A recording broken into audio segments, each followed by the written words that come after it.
Alright, buckle up, buttercups, because we're about to take a whirlwind tour of Tucson, Arizona in just 15-20 minutes. And I promise, we'll keep it spicier than a Sonoran hot dog. So Tucson, right? Land of prickly pears, saguaros that look like they're perpetually waving hello, or possibly giving you the cactus equivalent of the middle finger, and a history that's longer than the line for a breakfast burrito at 6 a.m. First, let's ditch the idea that Tucson was founded. Nobody found this place. It was already here.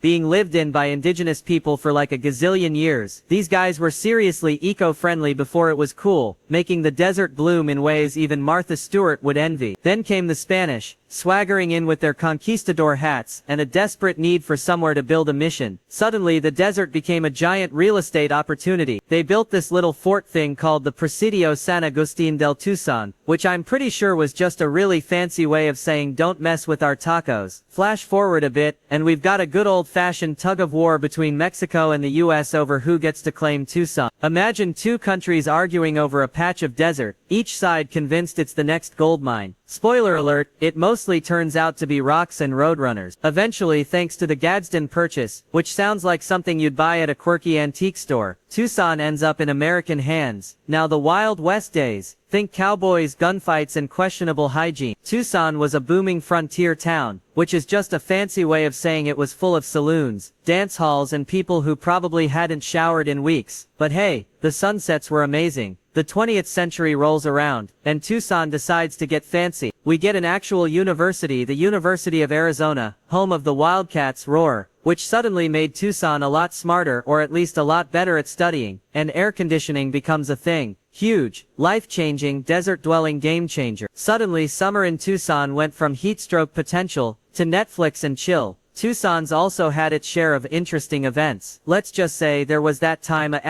tank showed up downtown. Yes, a literal tank . It was during a local filming and the entire city collectively freaked out until they figured out it wasn't an alien invasion. Speaking of aliens, we can't forget the stories of potential UFO sightings near the Davis-Monthan Air Force Base. Maybe they just wanted a prickly pear margarita at El Charro. Today, Tucson's a quirky mix of old and new. We've got art galleries, craft breweries, a food scene that would make a foodie weep with joy, and of course, enough sunshine to power a small country. It's a city that's embraced its history, its quirks, and its tendency to get ridiculously hot in the summer. So there you have it. Tucson in a nutshell, a place